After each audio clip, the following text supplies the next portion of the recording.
વડોદરાના હરણી રોડ સ્થિત વિજયનગર વિસ્તારમાં એક પરિણીત આપઘાત કરી લેતા વિસ્તારમાં ચકચાર મચી જવા પામી છે.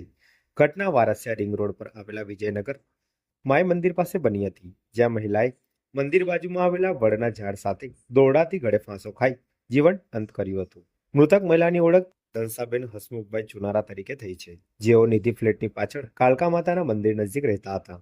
મળતી માહિતી મુજબ મહિલા બકરા માટે પાલો કાપવા માટે બહાર આવી હતી. તે દરમિયાન આ દુર્ઘટના બની હતી. ઘટનાની જાણ થતાં આસપાસના લોકોના ટોળા એકઠા થઈ ગયા હતા. ભરચક વિસ્તારમાં આ બનાવ બનતા અરેરાટી ફેલાઈ ગઈ હતી. 112 જનરક્ષક ટીમ તાત્કાલિક ઘટના સ્થળે પહોંચી હતી અને આગળની કાર્યવાહી હાથ ધરવામાં આવી હતી. ઘટનાની જાણ થતાં જ પરિવારજનોમાં શોકની લાગણી છવાઈ ગઈ હતી. પતિ અને દીકરીઓનું હૈયાફાટ રુદન સાંભળીને હાજર લોકો પણ ભાવુક બની ગયા હતા. વારસિયા પોલીસની ટીમ સ્થળ પર પહોંચી તપાસ શરૂ કરી છે અને બનાવના કારણો અંગે વધુ માહિતી મેળવવાની કામગીરી હાથ ધરાઈ છે.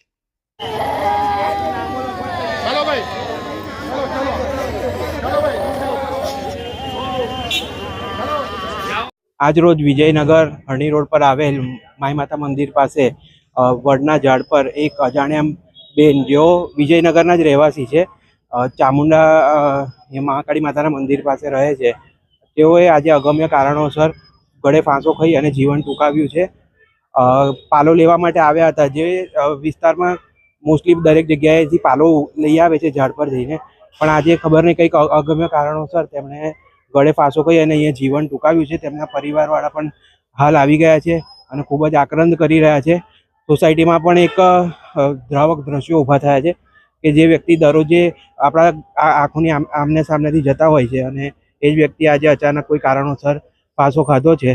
તો હાલ ભગવાન એમની આત્માને શાંતિ આપે એવી ઈશ્વરને પ્રાર્થના.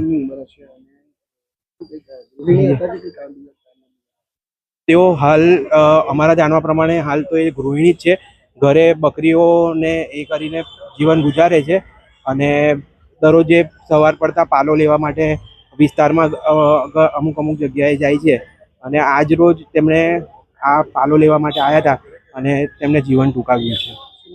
મારું નામ બંટી પવાર છે.